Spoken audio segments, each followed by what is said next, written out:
і мені правда соромно за те, що мають місце такі інциденти по відношенню до тих, хто підставив нам своє плече.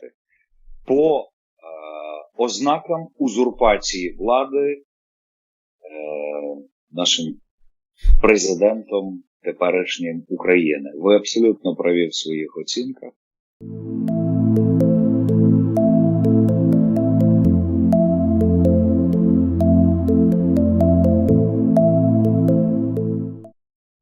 Вітаю, шановні глядачі каналу. Сьогодні ми продовжуємо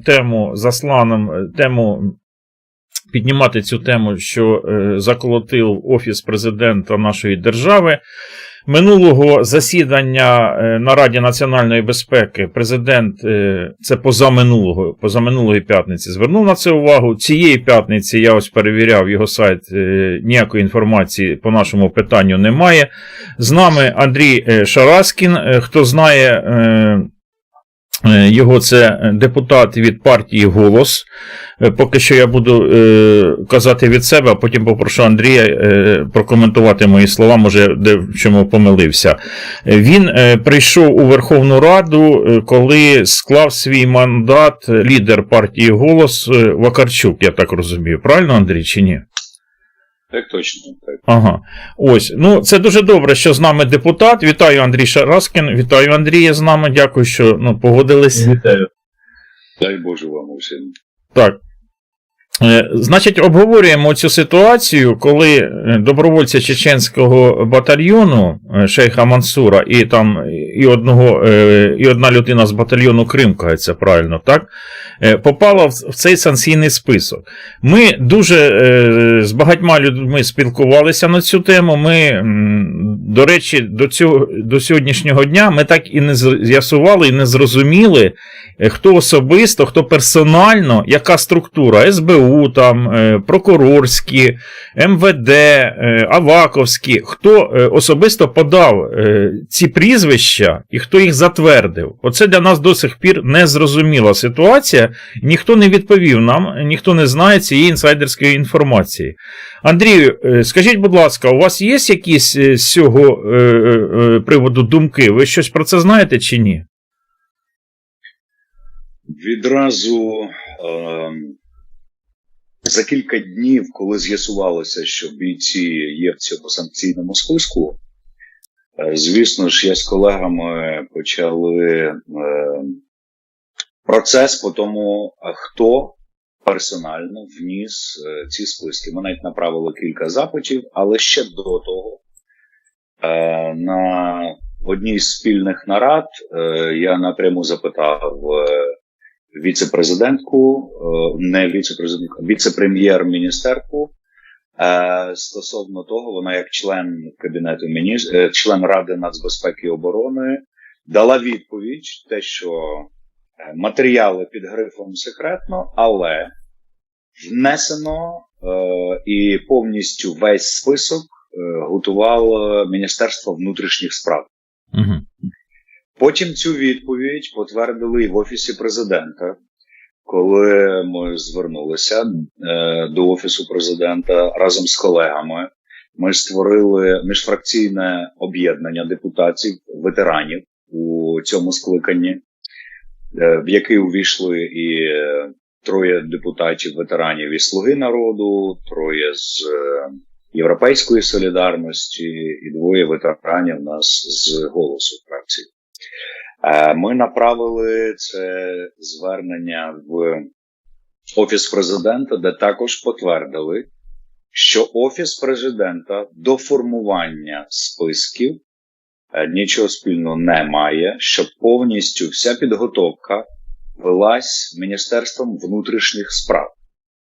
Потім це потвердив і заступник міністра Авакова Антон Геращенко, про те, що так, справді, вони готували ці всі списки, що так, справді, у них на кожного фігуранта у цих списках є досьє, і що там все нормально, і внесені вони правомірно. Це, звісно ж, викликало ще більше обурення, Тому що логіку потрапляння в ці списки ніхто не пояснив. Тому що головна мета санкційного списка була від самого початку, після того, як минулого року прийняли закон про злодіїв в законі, про кримінальних авторитетів, видворити з країни і принаймні накласти санкції на тих, хто не бажані в країні як кримінальні елементи. Натомість, уже станом на сьогодні, нам вдалося з'ясувати разом з моєю колегою по фракції Олександрою Устіновою, ви можете на її сторінках у Фейсбуці побачити багато з цього приводу, вона як членкиня комітету з правоохоронної діяльності теж взяла це на контроль. Так от, що ми з'ясували? Що виявляється, перед затвердженням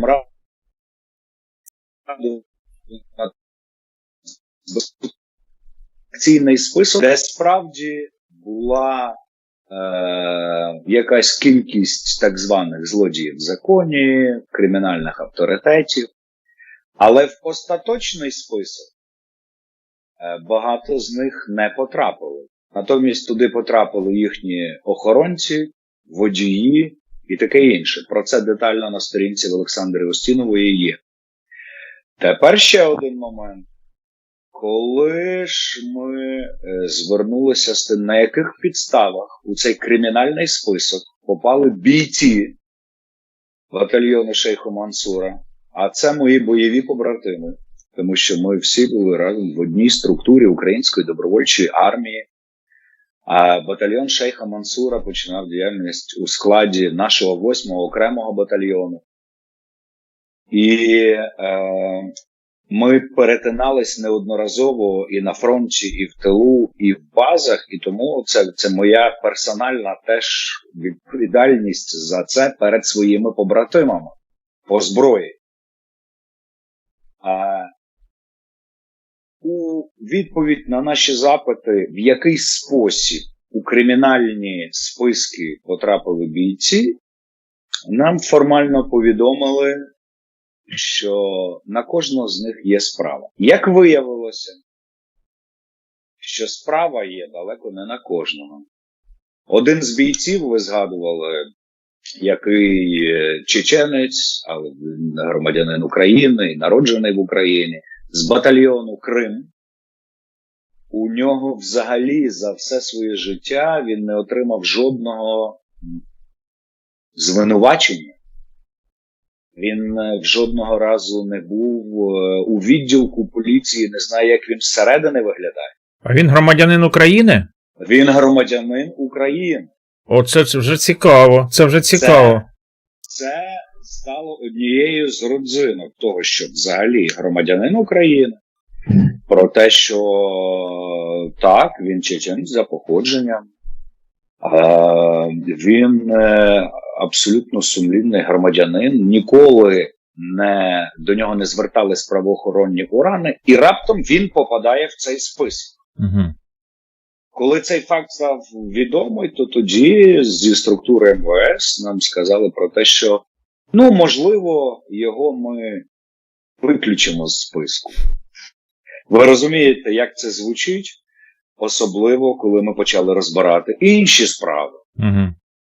Салман Сейнароєв, на якого була сфабрикована справа, коли і захисник, і один з членів Меджлісу кримських татар, Рифат Чубаров, виступав його поручителем і забрав. І коли стало очевидно, що справа сфабрикована, що людина відсиділа рік у СИЗО за безглуздими звинуваченнями, що його перевели в результаті із сторони звинувачення у свідка, і він теж раптом включений у цей список.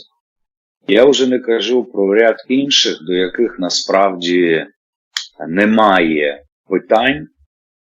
Принаймні, ні одне з цих питань не було публічно оголошено.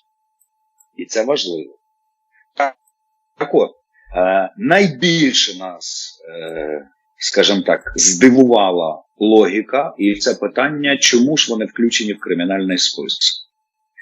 Тоді позиція Міністерства внутрішніх справ в особі Антона Геращенка була максимально проста, і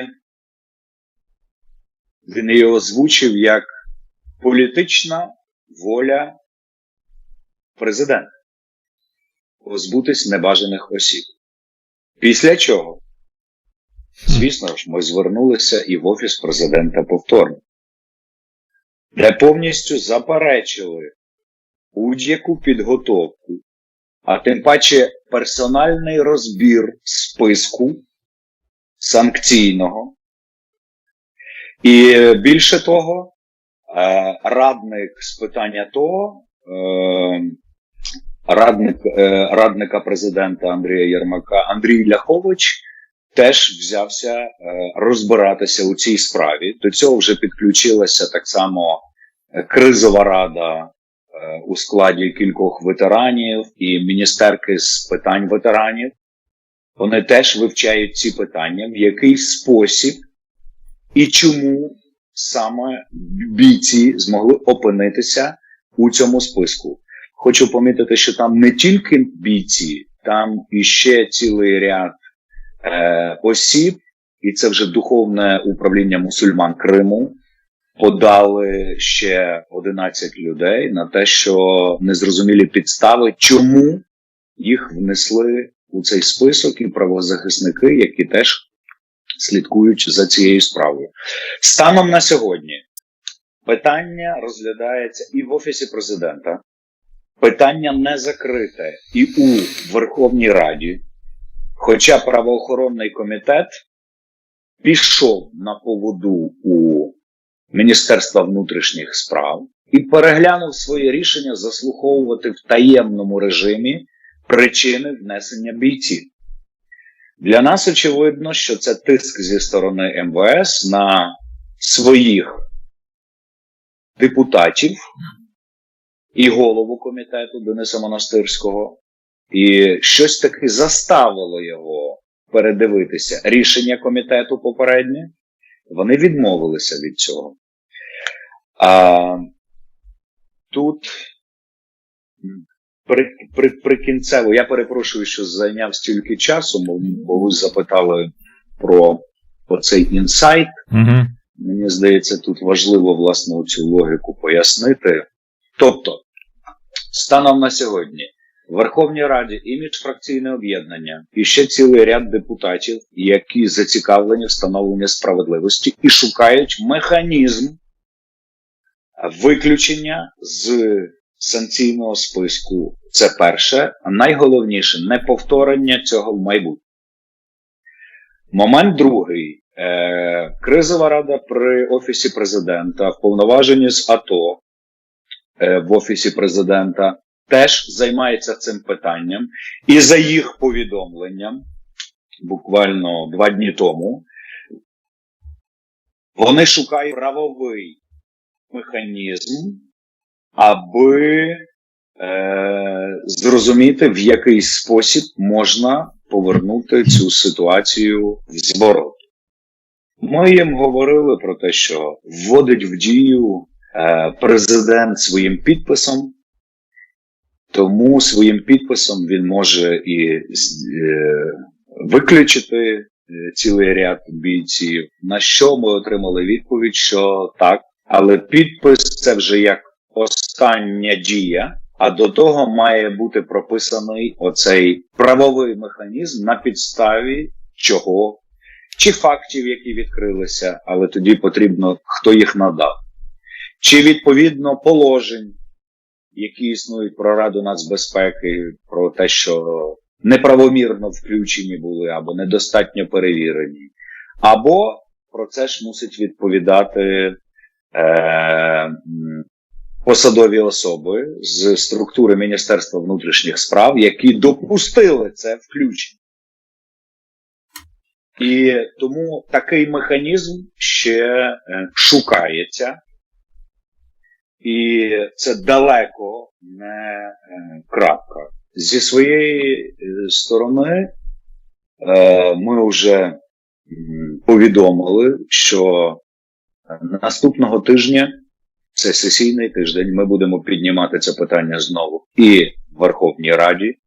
І якщо ми не будемо почуті, нам нічого не залишається, як провадити акцію прямої дії під Офісом Президента, аби він персонально почув, тому що все-таки він, та особа, яка ввела санкційний список в дію, він, та особа, яка відповідає якраз за персональний склад Ради нацбезпеки і оборони, він та особа, яка рекомендує на ті чи інші посади в силових відомствах за своєю квотою президента тих чи інших людей. Аби він дуже чітко переглянув свою кадрову політику і, звісно ж, негайно втрутився у цю справу. Дякую, Андрій. У нас, я просто нагадаю глядачам, що з нами Андрій Шараскін, він депутат Верховної Ради від фракції «Голос» і один із кіборгів, які обороняли Донецький аеропорт. У нас не телевізійний формат, так що скільки потрібно часу доповісти, ми будемо слухати, у нас немає обмеження по часу. Ще раз дякую. Аслан, ти хотів щось запитати, так? Да, Андрей, я вот надеюсь, я понял все, что из того, что вы говорили, ну, практически все я понял. Это очень правильно то, что вы делаете. Во-первых, хотел бы выразить вам благодарность от себя, от чеченцев, которые наблюдают за этой ситуацией и в недоумении находятся.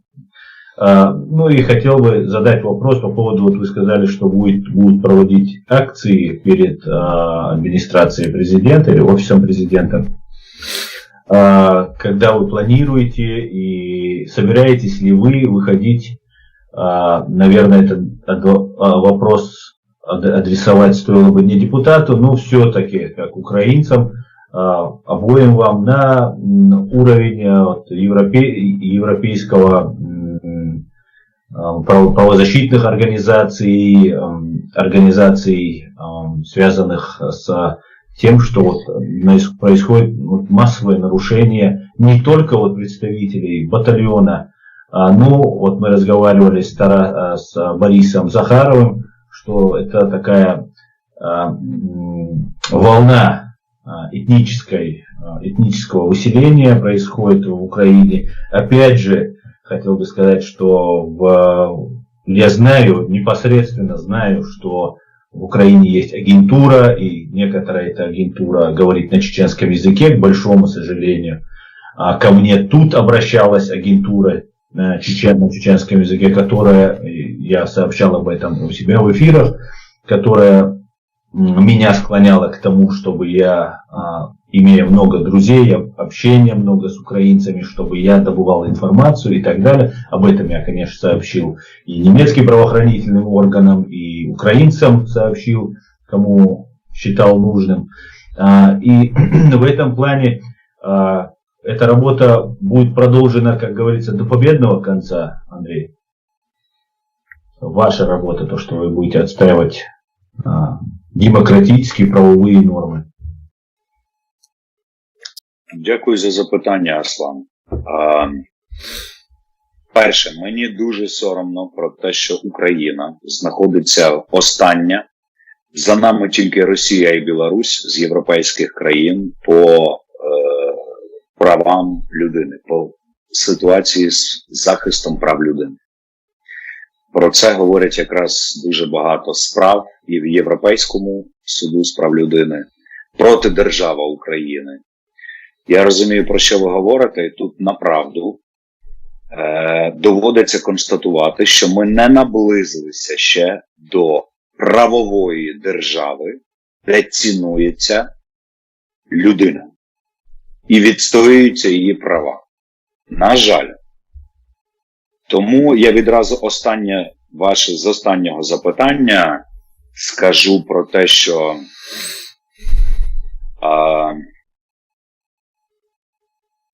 ми з побратимами і з посестрами, і всі ті українці, які хотіли зовсім іншої долі для нашої країни в 13-14 році, які і почали Революцію Гідності, які пішли захищати свою країну, точно не хочемо залишити своїм дітям таку країну.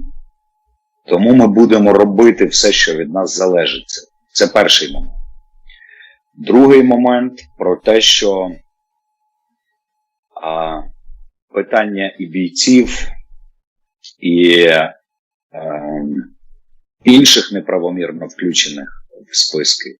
Це питання не останнього місяця, а це справді питання планового підриву довіри і до української влади, і до українських силових структур, в тому числі і величезною кількістю агентури, яка працює. Ні для кого не секрет, що в Україні на найвищих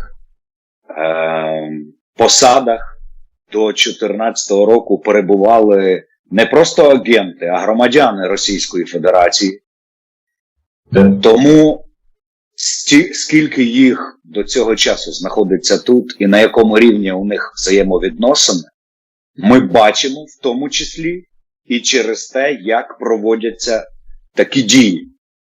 Коли викрадаються люди, коли вони викидаються за кордон, коли вони по сфабрикованим справам відразу піддаються по спрощеній процедурі екстрадиції, висилці з країни. Зараз придумали санкційний список, і це видворення. Для нас, щоб ви розуміли, немає ілюзій в тому, що конкретно бійців хочуть видати на розправу. На розправу ворогу. Які б красиві слова за цим не стояли. Видворення, санкції, справи. Тисячі кримінальних справ були сфабриковані і продовжують фабрикуватись і в Російській Федерації, і в тих сателітах, де вона розпустила свій вплив, проти тих, хто загрожує самому існуванню цієї федерації. Тому що у нас з нашими братами по зброї, з синами Ічкерії одне завдання. У нас вільна Україна, у вас, у них це вільна Ічкерія. Якраз яка має шанс на самовизначення. І ми про це дуже багато говорили. І з комбатом, і з бійцями. Про те, заради чого ми воюємо. У 2014 році, в грудні місяці, ми зустрічались у Тбілісі з ветеранами перших загонів партизанських з Грузії. Ми зустрічалися з бійцями, які потім переслідувались режимом Алієва з Азербайджану. Ми зустрічалися і продовжуємо воювати з побратимами з Ічкерії. Це не одинокий момент, тому ми чітко розуміємо, проти чого це направлено. Що це набагато ширше, ніж просто одне кримінальне провадження чи включення в санкції, що за цим іде велика робота проти нас усіх. З дискредитації, зменшення впливу, збільшення свого впливу. І, на жаль, до цього часу всередині України нам не вдалося подолати досить такий вагомий, як ми бачимо, вплив Російської Федерації на ці процеси. Це питання, наскільки і до якої міри ми будемо це підтримувати і вести таку політику до того часу, поки ми не здобудемо незалежності для наших країн. До того часу поки ця недоімперія не повернеться до своєї Московщини. Це велика боротьба. І я дуже вдячний і чеченцям, і інгушам, і дагестанцям, які воюють у батальйони, воювали в батальйоні миротворчому міжнародному Шейха Мансура, за те, що вони, знаючи, що їх будуть переслідувати, знаючи, що тут може бути загроза, тому що неоднорідна влада українська, вони все одно прийшли і підставили своє плече, не шкодуючи свого життя, здоров'я. І це ми точно не забудемо.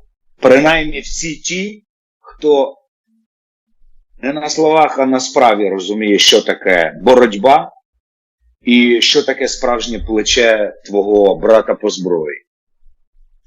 Дякую, Андрію. Я хотів би просто доповнити вашу точку зору з приводу зрадників, які про зрадників. Так, я сейчас перейду на русский язык, потому что нас смотрят, в том числе и за поребриком нас смотрят, и разные люди в разных странах мира нас смотрят.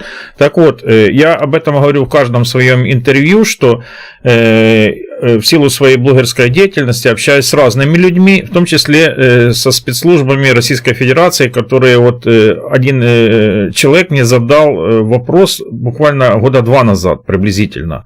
Говорит: Сергей Иванович, вы знаете, в лоб задал вопрос, сколько изменников, он не изменников сказал, он сказал, сколько людей из СБУ перешло на нашу сторону в Крыму. Во время оккупации Крыма в 2014 году. Говорю, у меня точной цифры нету, я приблизительно где-то слышал, что 95 приблизительно плюс-минус процентов. Он говорит, да, где-то так вот.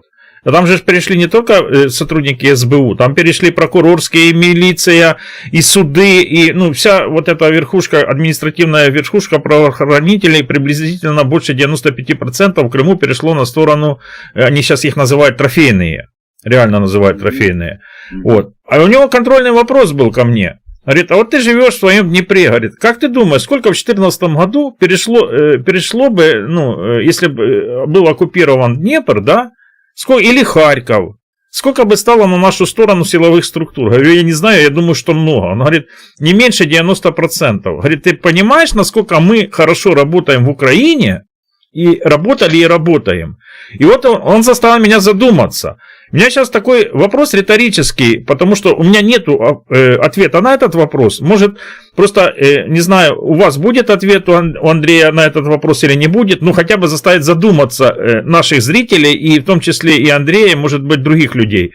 А сколько же из этих 90% предателей, которые были в 90-м году, в 2014 году, насколько поменялось состав этих силовых структур, и сколько сейчас там есть, может быть, предателей, потому что у меня нету данных, насколько в процентном отношении поменялся состав всех, к примеру, службы безпеки Украины, да? Есть эти данные, или вы об этом задумывались, просто это реальные цифры, которые были в 2014 году. Это реальные цифры. И насколько произошла чистка, это первая часть вопроса. И вторая часть вопроса, я все время тоже в своих интервью говорю, как бы я поступил, если бы я был сотрудником спецслужб Российской Федерации. Это моя работа. Там все на государственном уровне. Мы видим, как работа идет идеологически на государственном уровне. И например, увидели они, что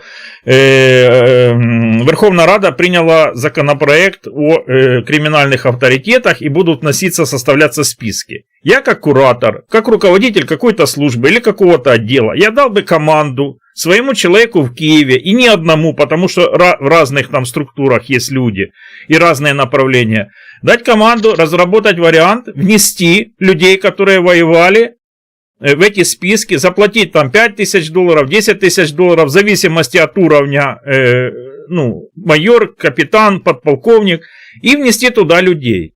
Тех, которые интересуют меня, то есть сотрудника федеральной, или там другая служба, которая занимается, спецслужб Российской Федерации. И я так думаю, у меня нету никаких доказательств, но если бы я был представителем спецслужб, я бы так поступил. И я как блогер, я так думаю, что они так и сделали. И вопрос решается очень элементарно. Если бы президент Украины хотел, и администрация, офис сейчас президента, хотели бы узнать, они бы вызвали руководителя. Вот там Аваков говорил, Геращенко говорил, что вот мы вносили. Вызывается Геращенко. Кто вносил?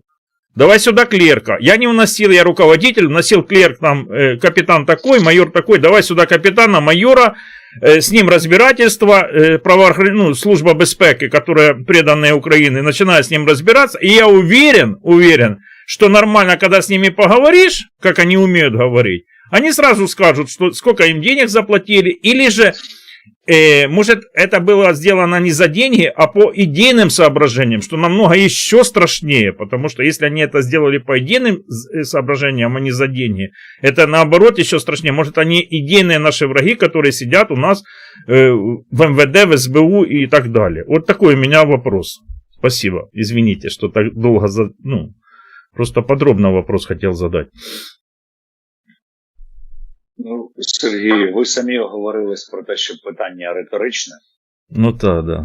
Я би тільки ще доповнив ваше питання іншим риторичним запитанням або ствердженням про те, що чи не здається вам, що навіть якщо викриється така річ, що хтось спеціально це вчинив, чи не буде це використовуватися просто як тиск однієї структури на іншу в майбутніх політичних ігрищах? Спецслужби завжди так працюють. Вони виявляють купу матеріалів, плівки, які з'являються, розслідування, а тим паче такі речі. Можливо, служба, якийсь відділ уже документує там посадовців в Міністерстві внутрішніх справ, і це є якраз тим важелем тиску для досягнення інших результатів з іншої структури. Це риторичні запитання, я продовжив вашу попередню практику задавати риторичні запитання. А що стосується кількості, мені б дуже хотілося думати і вірити в те, що відсотковий склад змінився докорінно. І я більш ніж переконаний, що так воно і є. А от по тому, як приймається рішення окремими людьми, я можу привести в приклад один з батальйонів в Криму, військових. Як вони переходили на сторону окупантів. І це було дуже технологічно і дуже правильно. З їхньої маркетингової, скажімо так, стратегії вони викликали командирів до себе, ФСБшні куратори. Викликали командирів, запропонували плюси, запропонували пільги, розклали на картах, на пальцях, де, хто, що, куди і що вони з ними можуть зробити. Або, як з новими своїми побратимами, вони їм дають вперед, тим паче, що там хунта, там невідомо хто, ви ж самі бачите все.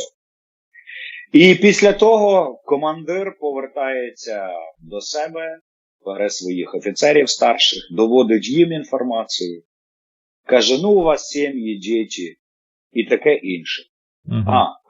Командир ще заряджається відразу грошима. Це немаловажно. Каже, тобі ж нічого Україна не дала, а ми тобі дамо. А потім шикується весь особовий склад. І каже, так, прапор України ми знімаємо, вішаємо прапор Росії. Хто хоче виїхати в Україну, все ж добровольно. Будь ласка, крок вперед, грузитесь і виїжджаєте. Хто лишається зі мною, з нами, ми продовжуємо службу, ми тут, це наша родина, ми братський народ, все буде хорошо. І все. І таким чином в одній бойовій частині трапилося так, що виїхали усього з майже 400 людей 30. 30 людей, які зробили крок вперед.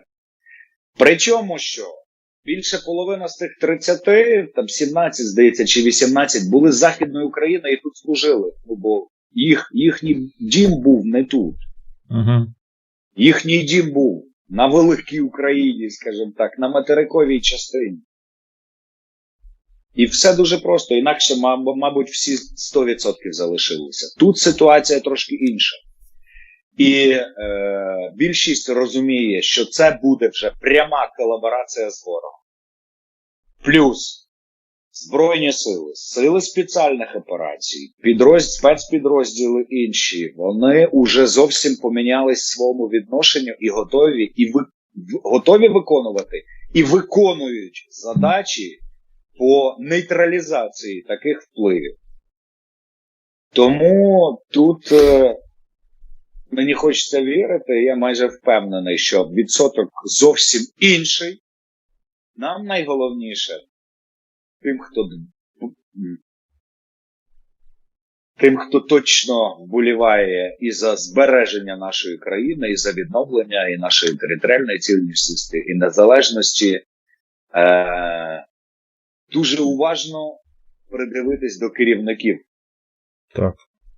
Тому що від них все залежить. Як від першої особи держави, так і від керівника кожного відомства. Тому що всі інші, особливо в силових структурах, ви це знаєте прекрасно, це принцип єдиноначалія, принцип чіткого підпорядкування, ієрархії. Цим і користаються. Тому тут треба дуже пильно стежити за керівниками. Дякую, Андрій. І ще таке, от в контексті глядачі напишуть, я впевнений, що напишуть, бо нашим глядачам уже ріже вухо, коли кажуть на Західній Україні. Вони мені вперше написали це десь пару років тому, я почав з себе, мені вказали на мою помилку, і я постійно виправляю своїх колег-блогерів, і дуже велике прохання виправляти ваших колег у Верховній Раді, тому що теж ріже слух.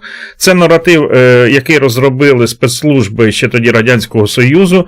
Ми це знаємо. Я всіх поправляю. Нема ніякої ні Західної, ні Східної України. Є Україна і є Захід нашої держави, або Схід нашої держави, або Західні областя. Велике прохання своїх колег в Верховній Раді теж поправляти. Ну, без образ тільки. Погоджуюсь категорично, тим паче, коли пишуть Західна, Східна, з великої літери, що свідчить як про окрему зовсім окремість цієї території. Я з вами категорично погоджуюсь в тому, це точно не наш український наратив, але Воно нам вклалося за багато років, так, і вичавити з себе, ну це дуже складно. Так зараз, як мені один глядач написав, коли ми часто спілкуємося і диспутуємо з росіянцями, і вони зараз оці Скабєєві, Скоморохіни постійно кажуть, на Україні, я відкриваю табличку, наприклад, посольство або консульство Російської Федерації, ну, в Україні, там в Одесі, на що я звернув зараз увагу, за останні роки, якщо раніше було написано посольство Російської Федерації в Україні, наприклад, або консульство, так, в Україні, зараз вони просто пишуть посольство Російської Федерації. Якщо, наприклад, в Республіці Чехія, вони пишуть посольство Російської Федерації в Чехії, там, і в Польщі, і в Латвії, то зараз вони, щоб не було цього на Україні або в Україні, вони просто пишуть, я на це звернув увагу, коли почав ритись і шукати документи, світлини, фотографії, вони прибрали слово в Україні. Просто посольство Російської Федерації. Ось нарешті так. І багато, я, до речі, для своїх глядачів просто повториться, людина написала, каже, коли пишуть і посилаються на вірш Тараса Григоровича Шевченка, так, на заповіт, як умру, то поховайте мене на Україні милій, що вони кажуть, вас же Шевченко говорив на Україні. Так ось, вони одномовні, вони не розуміють різницю. От ми всі українці, вони двомовні. Ми всі двомовні, ми знаємо українську мову і російську мову, ну, переважна більшість з нас. Ось. І ми прекрасно розуміємо, що він мав на увазі на батьківщині. Коли він каже «Україна» – це для нас батьківщина. Українець може сказати на батьківщині, на Україні, тому що Україна – це синонім слова батьківщина для українця. Росіянин цього не скаже, бо це для нього не батьківщина. Він повинен казати в державі, в Україні.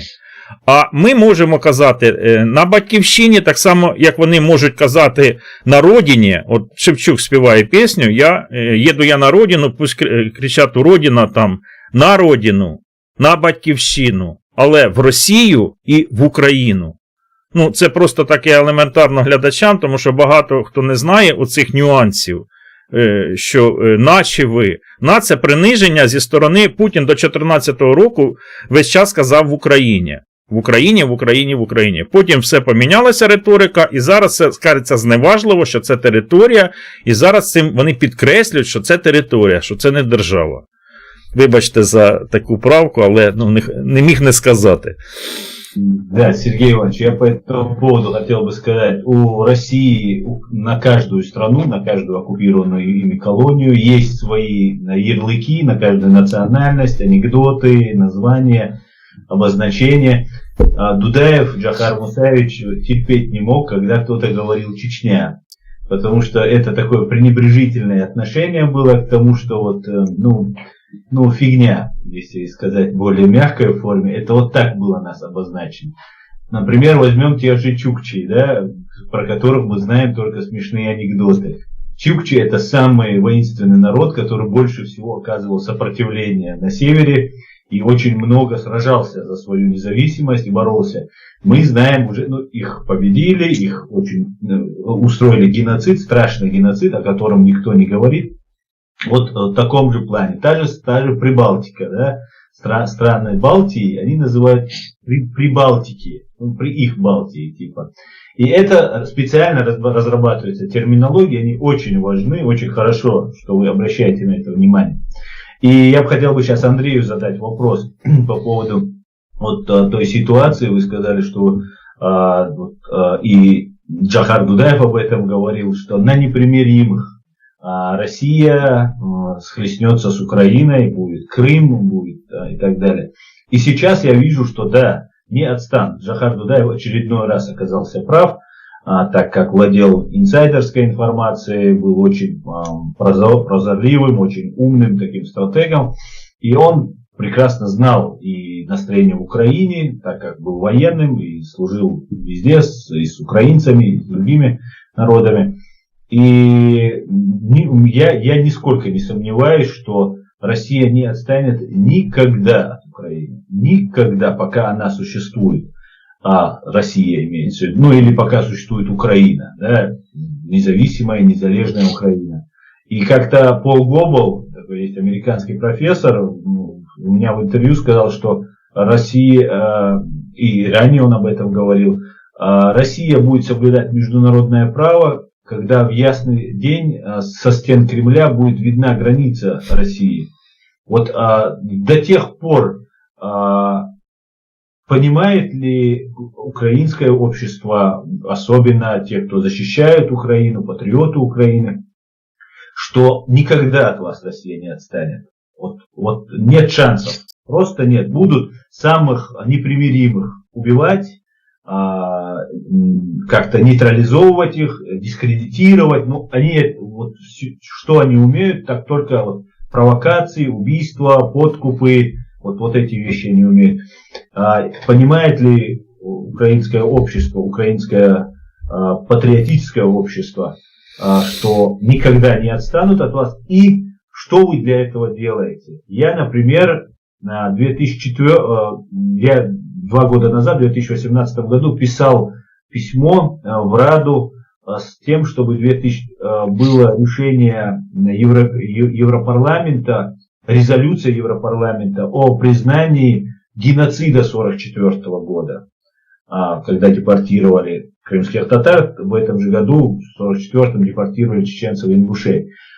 Мне не ответили. Я писал снова, мне сказали на рассмотрении, подождите там и так далее.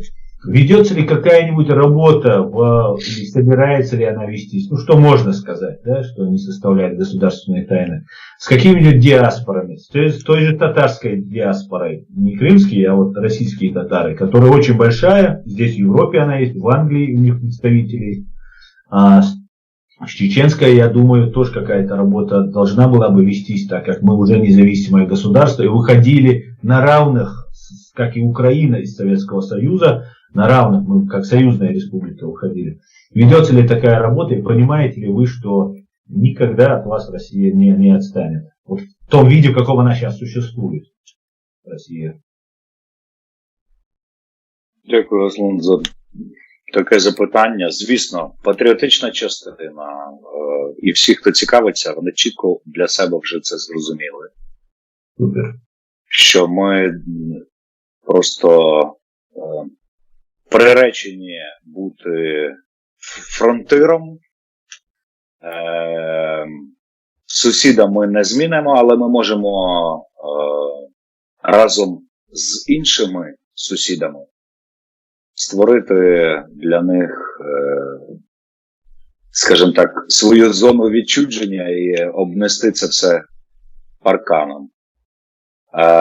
Мова йде ж не тільки про Кавказ, про деякі середньоазійські держави, мова йде передусім з Заходу, де зараз активізація йде, також про поляків, про естонців, про литовців, про латишів. І, звісно ж, далі, якщо ми продовжимо, то і Кавказ, і Північний Кавказ, і далі ми розуміємо, що нам потрібно творити наш спільний великий блок. Що стосується якраз видавленої величезної частини чеченців зі своєї держави, станом на зараз, які змушено виїхали, які складають діаспору, у нас навіть це не є. Про те, чому не створити в Україні представництво уряду в екзилі, в еміграції, який би мав своє представництво, і з яким би якраз і Україна офіційно співпрацювала, і всі інші країни світу. Після 17-21 року, коли уряд в екзилі Української Народної Республіки був спочатку в Європі, потім перебрався в Сполучені Штати, то останній президент такого уряду Плав'юк передав клейноди і правонаступництво Української Народної Республіки Кравчуку у 92-му році. Тому якби ми, скажімо так, ті, які справді вірять в відновлення нашої правдивої державності і незалежності, ми відраховуємо точно 91, а ще плюс від доби Української Народної Республіки, тому що ми точно йдемо як правонаступники цієї доби державності, бо уряд був сформований. І також така думка є, чому зараз не почати формувати і такий уряд в екзилі для Ічкерії, можливо, навіть на території України, хоча зараз це під великим питанням, поки у нас такі процеси з силовим блоком відбуваються. Це може бути дуже небезпечно. Це одна частина запитання, а друге, ми і після справи Тумгоєва, і після справи Акаєва ми зв'язувалися, і я дуже вдячний якраз президенту Світового конгресу чеченців Дені Тепсу, з яким ми були на зв'язку, і є на зв'язку зараз, і про його, з однієї сторони, абсолютно фахову і потрясаючу оцінку подій, які відбуваються і в історичному контексті, і в дійсному моменті. І також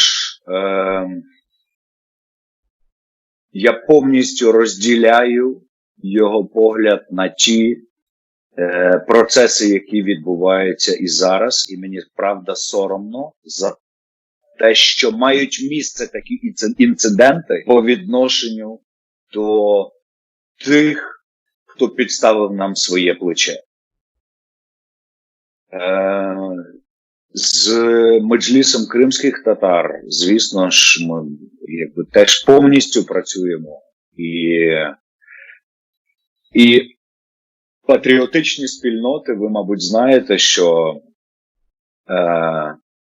в Середній Азії, там і в Самарканді, і в інших місцях, де кримські татари знайомились з українськими націоналістами, то вони там якраз і мріяли про незалежну Україну і про національну автономію кримських татар у складі України.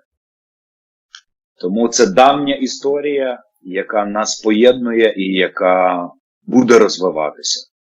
Плюс тут якраз через співпрацю із кримськими татарами, і з чеченцями, і з всіми тими, хто є мусульманами, але якраз нам важливо не допустити оцих росіянських спецслужб, які намагаються дискредитувати і мусульман, і вводити поняття оцих терористів в наш процес.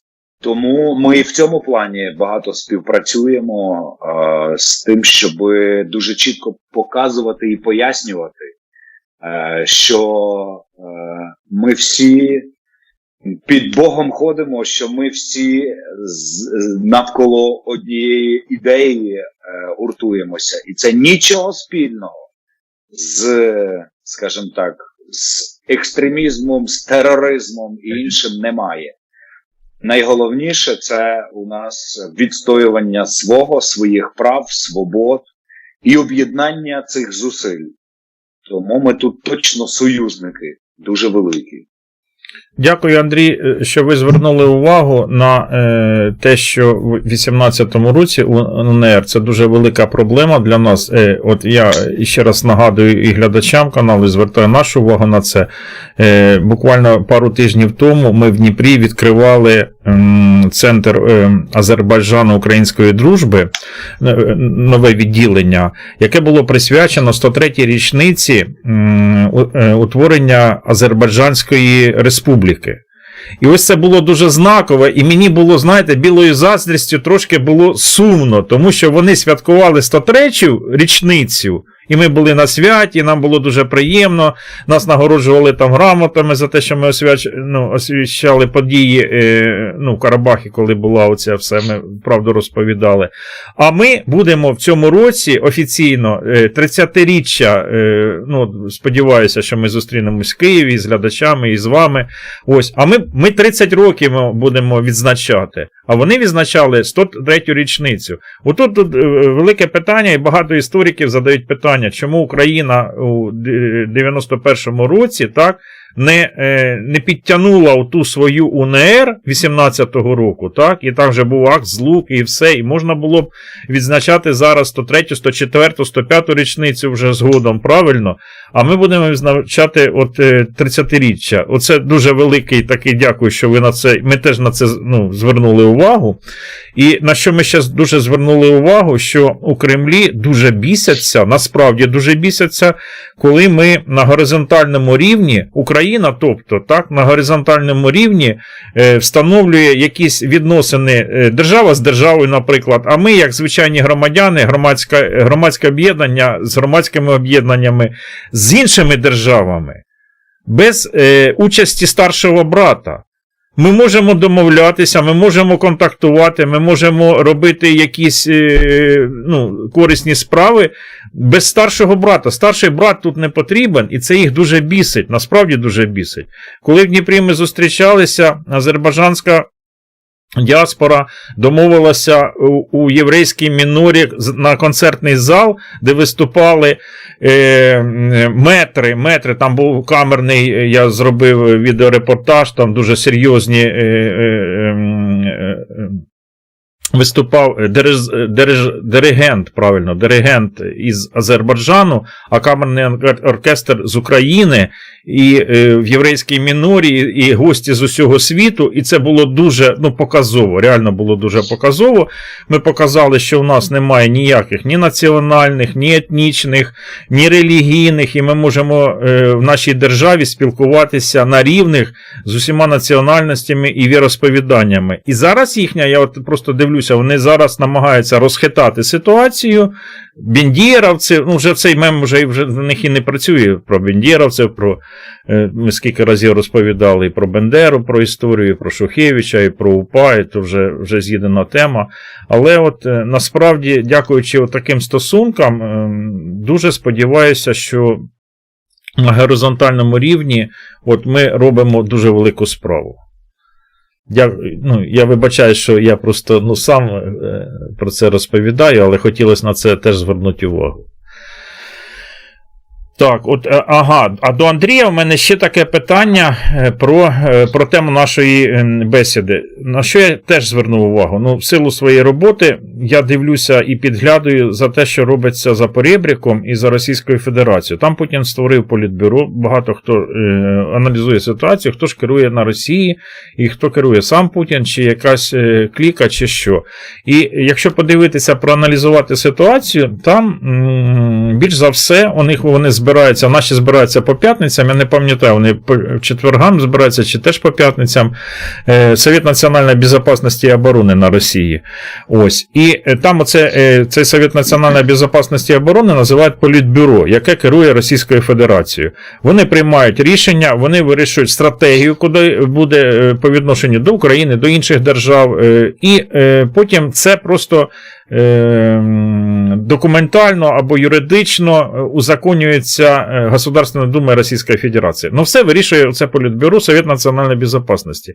І коли буквально декілька місяців тому Зеленський почав перше своє засідання, потім друге, я звернув увагу, і мене дуже, покоробило таке відчуття, що він копіює, маленький карлик копіює другого маленького карлика, і він з точністю, як мавпеня, копіює те, що робить отой, який там.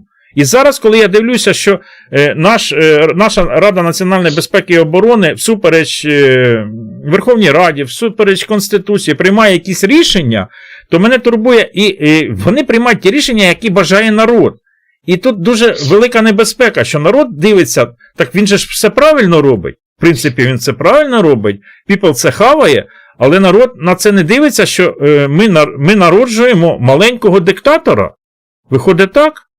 І якщо ми не зупинимо цього маленького диктатора, він стане великим диктатором, і тоді вже буде, мабуть, пізно, і тоді прийдеться виходити на Майдан і робити те, що ми робили з Януковичем. Ось в чому небезпека. Нещодавно в одному ефірі, буквально кілька днів тому, я вже сказав про те, що ми маємо ознаки узурпації влади. Це кримінальна відповідальність. І потрібно формувати уже подання за ознаками такої узурпації.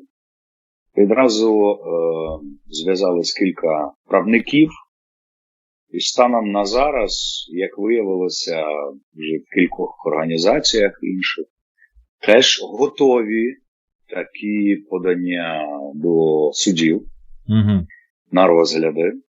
Абсолютно вірно. Перше ж, і прокуратуру, і вищі суди відразу вирішили по багатьом інстанціям працювати по ознакам узурпації влади нашим президентом теперішнім України. Ви абсолютно праві в своїх оцінках.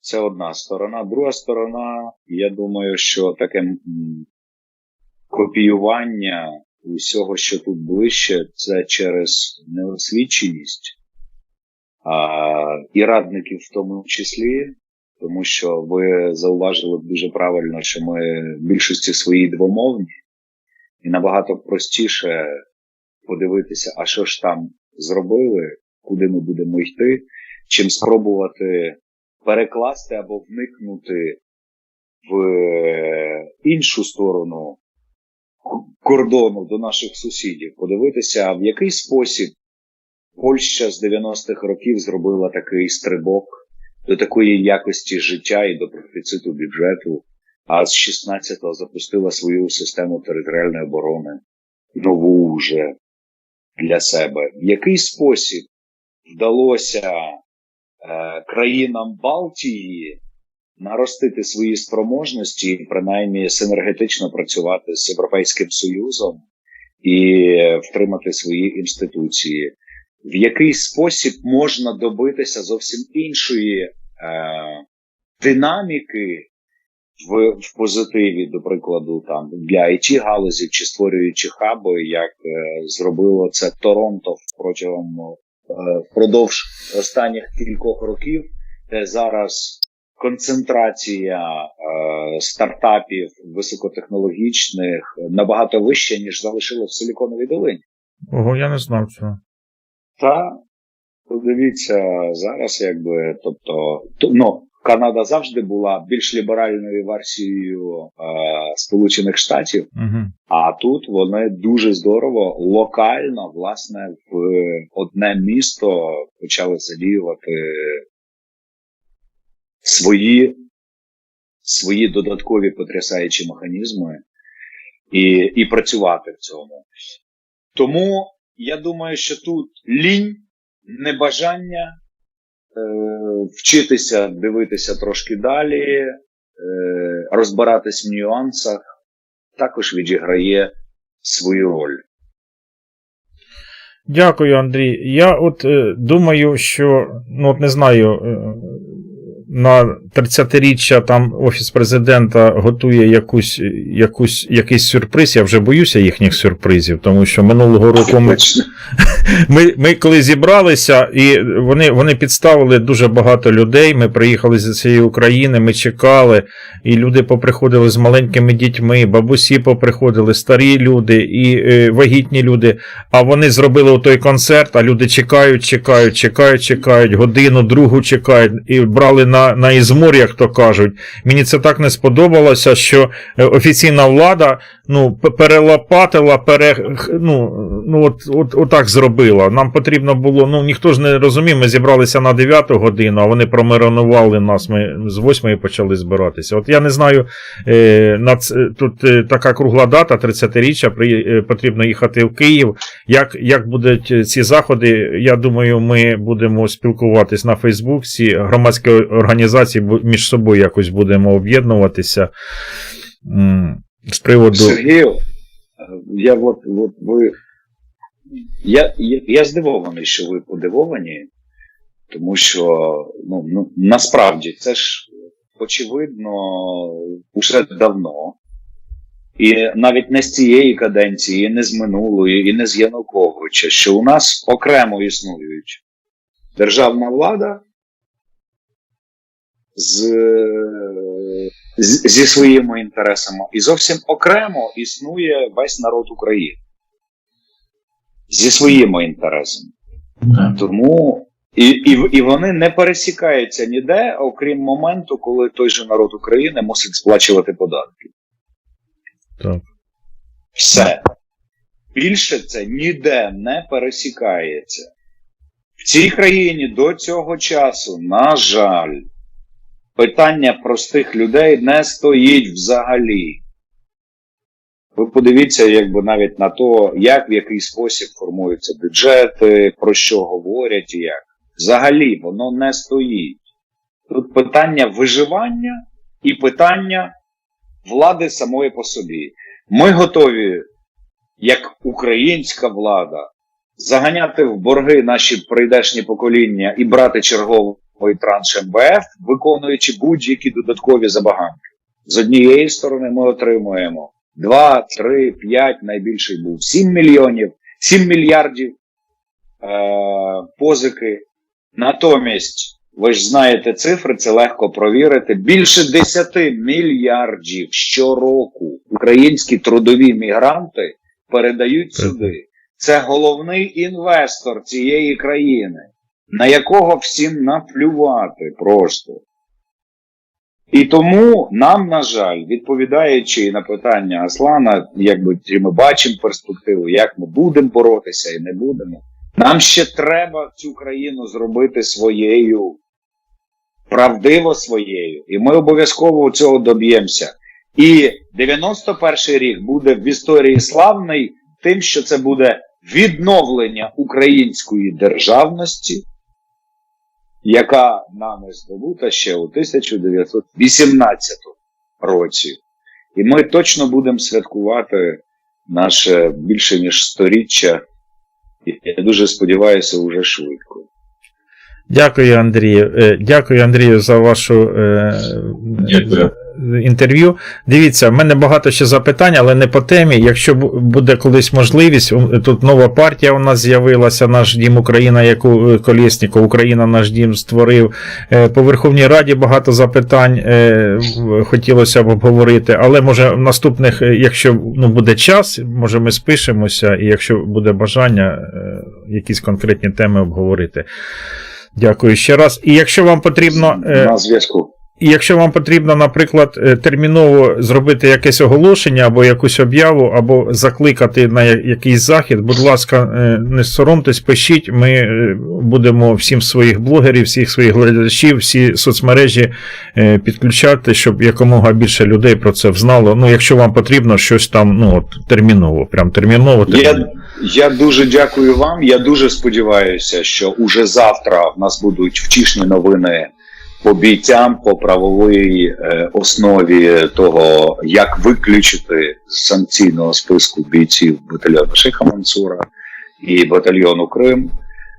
Дуже на це сподіваюся, тому що українські ветерани точно не збираються підривати, скажімо так, основи нашої державності, робити якісь провокації, безчинства і таке інше. Тому якщо нас не почують поки що такими внутрішніми зверненнями, то ми будемо просити, аби якраз громадяни долучилися до цієї акції прямої дії під Офісом Президента. Хоча сподіваюся на те, що нам не доведеться цього робити в цей раз. Будем надеяться. Спасибо вам большое, Андрей. Спасибо. Спасибо, что согласились ответить на наши вопросы. Спасибо, что так подробно нам все рассказали. Было очень интересно. И надеюсь, еще раз мы увидимся. Спасибо большое. Нагадую глядачам, Дякую вам, Сергію. З нами був Андрій Шараскін, депутат Верховної Ради від партії «Голос», один із кіборгів, який обороняв Донецький аеропорт. Дякую, Андрію. Дякую.